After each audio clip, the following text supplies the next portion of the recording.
Okay, thank you everyone for joining me in this presentation of my work, my final seminar, or final open presentation. Sorry for the technical disarray. So let's talk about public space. What is public space? I think most people will agree it's something like this: part of a built environment accessible to the general public, for example, streets, passages, galleries, squares, and parks. But what does it actually mean to be accessible to the general public? And is the public space actually accessible to the general public? Access is connected to regulations, and that's why this thesis ended up being about who has the power and the potential to regulate the public space.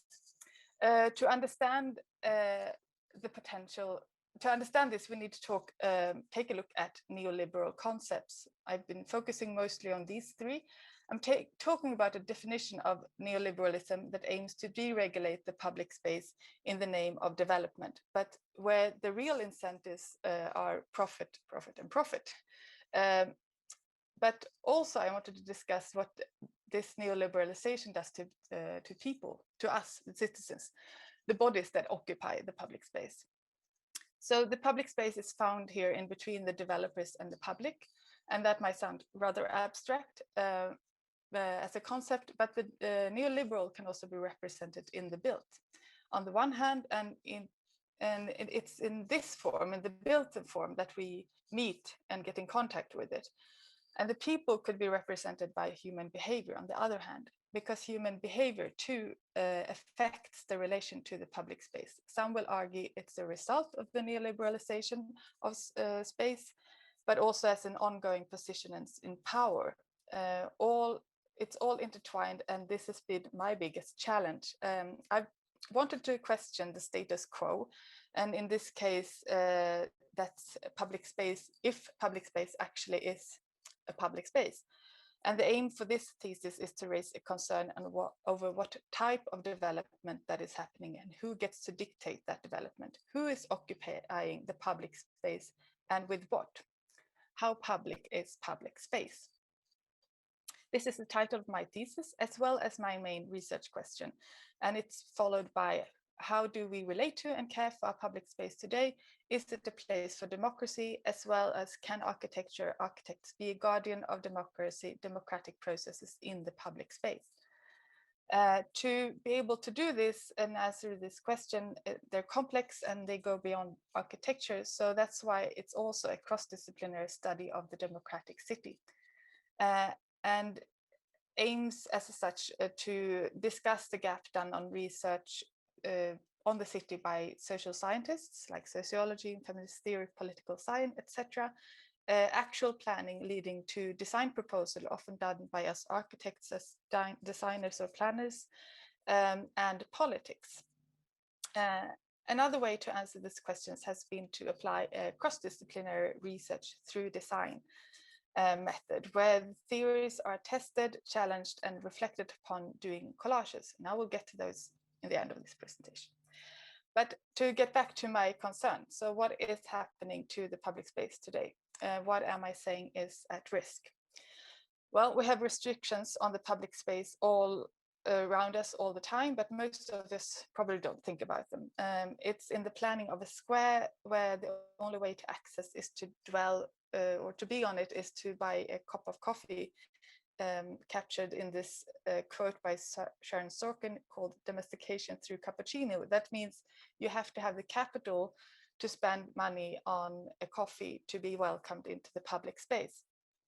Another means of restricting the public space is through the expression of hostile architecture, hostile design, like these benches that are designed specifically so that you cannot lie down on them. This is of course not a problem if you are part of, if you don't need, if you can afford to have a coffee or you don't need to take a nap on a bench. But that's not saying that the functions like these are needed. For a democratic city, I argue we need a certain degree of chaos, if that is now the opposition of regulation, for it to be a city for everyone. These are small-scale regulations, but in my thesis, I've also put a lot of focus on the large-scale neoliberal examples of large-scale regulations, where the small ones might be used as implementation. 2 locations in Gothenburg is the place within the moat and my test site. The area within the moat, or inom vallgraven, is an area refurbished to promote a more attractive city. This is an example of what we sometimes call business improvement districts or entrepreneurial urbanism. And they use, these concepts use branding or the language of advertisement, like branding, marketing, to sell the city as a whole or in parts as neighborhoods. And the argument is that you need to do this to be attractive on a global market, to attract a type of financially strong citizens, a sort of profit scheme put in place by real estate owners and politicians disguised as care. The other area, which is also my test site, is an example of this kind of neoliberal strategies, is Nya Kvillebäcken. It's a neighborhood located on Hisingen in north of Gothenburg. It's a textbook example of what we can call gentrification, where we follow a process of taking control over the space, first by owning the story and the power to rebrand the area. In Nya Kvillebäcken, it was all about redictating the narrative of a place from first being a diverse and inclusive place, but with short-term contracts and uncertain circumstances, but with going through a sort of narrative of danger and demolition. So it has to be erased because it's so dangerous, following a sort of end point where it's introduced as a new, exciting, vibrating part of town. This new place for a content sort of middle class, white middle class. And is any of these things actually done with care of the public space? I would say not really. In any form these concepts come, they aim at making neighborhoods or entire cities more attractive to a consumption-strong part of the population. Because when rich people or different types of attractive groups in society show interest in the city or a neighborhood, the property values goes up, and for them to keep rising, unwanted people are being shut out. It is a process set in motion with the outspoken objective to be good for the economical interests of a few versus the public interests of the many. And as such, I say, it risks turning public space into private and diversity into uniformity. So the market has urban entrepreneurial concepts to work with as tools. What does the public have? I believe that there are things not really regulated and therefore can act as sort of guardian of the public space. And I have chosen to call them democratic attributes. And they help and maintain the public space's democratic functions. In my work, the attributes have served as a link between the theoretical into the design part, transition often quite difficult to make, and these have helped me understand that transitions. They can be both physical, like the square and the street, where the interesting part is not what they look like, but the potential they hold, public art, creating identity, watches, bill posting and benches, things to help use the public space, cultivation and farming. But they could also be non-physical, like being able to take action and being seen, being represented by bodies in space. Guarding these and other attributes of the public space means we care for the democratically functioning city, because there are not for everyone, they are there for everyone and not there to make money. It's rather a part of that chaos that lets everyone identify with the local context and feel pride in one's home. And it sort of encourages hangouts and taking part of the city life. Within the field of architecture, I think we need to identify these neoliberal strategies used to gain control over the public space to mediate those impacts. And my way of identifying has been to work with design strategies in the form of collages, building different scenarios on a few locations on this test site that I mentioned in Nya Kvillebäcken. I have reflected over the questions of public space, what and who are missing and why. Through the use of this sort of collage reflection method, I've also been able to discuss cross-disciplinary concepts such as class, whiteness, master suppression techniques, which is in Swedish härskartekniker, usually used in between people, but here I applied on the space, and interstitial spaces, which is more of an architectural term. And these, I find them as like important links in the understanding of the development of public space as more than just dictated by real estate owners and in a sense naive politicians. I will now jump into some of the 8 collages I've done and try to showcase how these cross-disciplinary theories can inform a deeper understanding of the public space. So let's start with this one. Let's go to the streets, I call it. Democracy always holds a spatial dimension. How the citizens of a city are given space, take space, where demonstrations take place, how the image of the city is representative of its inhabitants, and so forth. This is a quote from the book A City for Sale by Francine Hertig-Turn, on which I have relied for a lot of my understanding of the meeting of neoliberalism and democracy. Taking to the streets to demonstrate have always been a way for the ordinary man, grassroots organization, or other interest groups to make their voices heard. But for this to be efficient, I see 2 things as important: proximity and visibility. Either the demonstration needs to be in proximity of the thing that the demonstration is about, and this could of course potentially be here in Nya Kvillebäcken, but it also needs, or could otherwise be needed to be visible to a source or sources of nature, or power, not nature. Unless the demo is dealing with something specific to this site, the purpose of the demo loses some of its inherent strength. Part of making the city an efficient machine is centralization. We move power structures to the source of the city, with the center of the city. But moving important democratic institutions back to the people, I argue, would balance the hierarchy of the larger city. And withholding this sort of information that the functions hold from the peripheral neighborhood could also be in a way to make invisible, using one of Berit Ås's master suppression techniques on the city itself. I argue that there is in this an obligation to the public to also make sure that such areas in the peripheral parts are developed and planned in a way so that it stands equally tall when it comes to spatial capacities of democratic functions being seen or heard. Otherwise becomes a matter of entitlement to the geographically more central locations of power. Moving over to this one, I call In the Shadow of Exotification. In this collage, I wanted to discuss the idea of the other versus the norm. It's a concept word from feminist scholar Sara Ahmed, and it discusses the complexity that follows in the steps of whiteness as a norm. In Nya Kvillebäcken, we could see that it was originally coded around the other, and as such it was in many ways a safe place outside of the norm.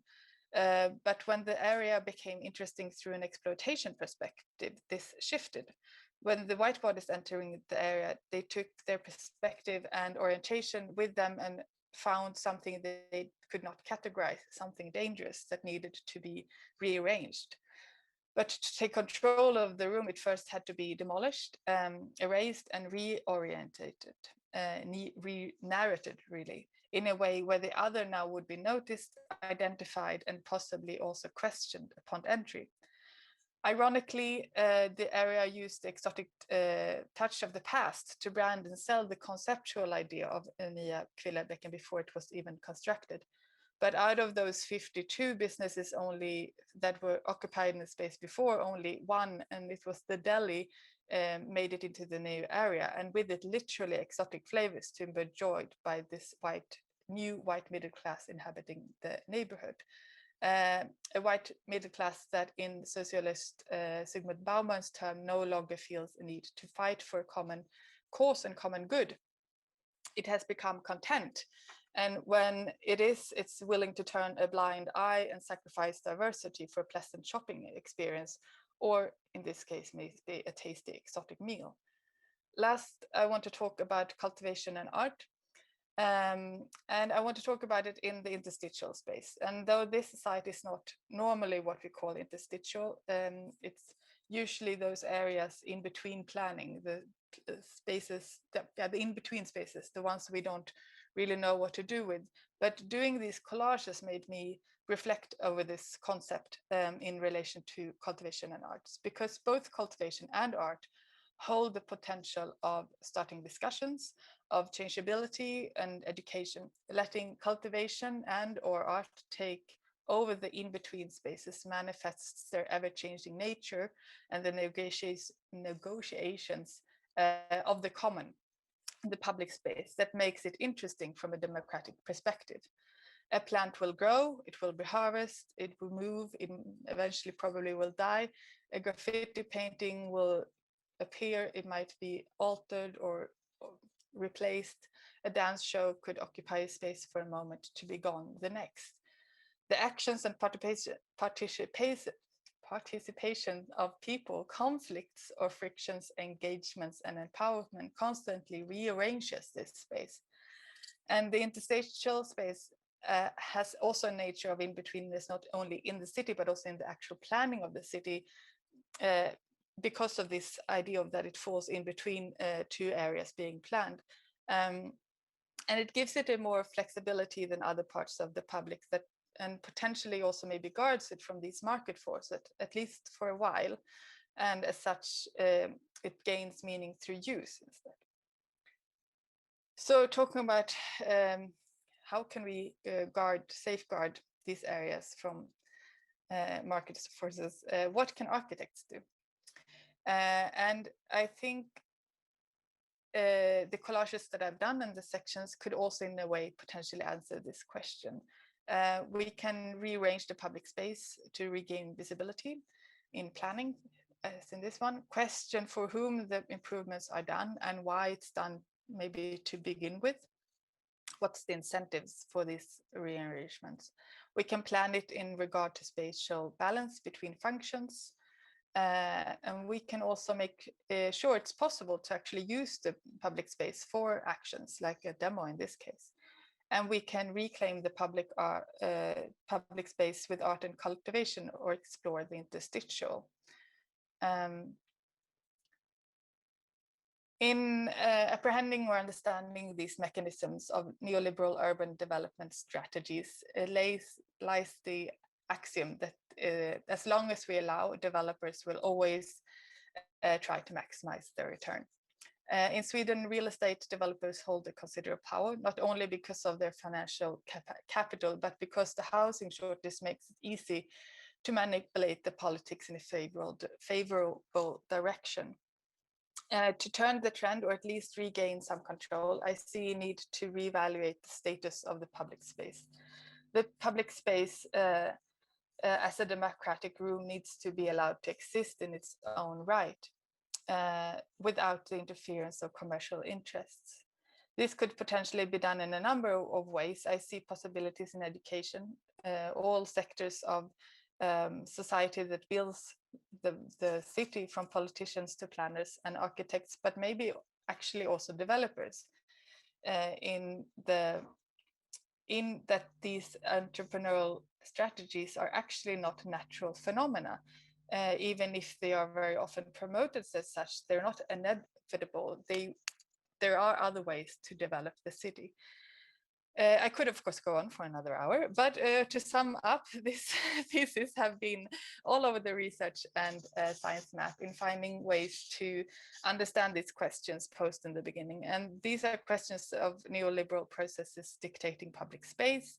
It's questions on inclusion and of class and whiteness, several questions about what the democratic room actually is, both physically and as something less tangible, maybe in a sense emotional.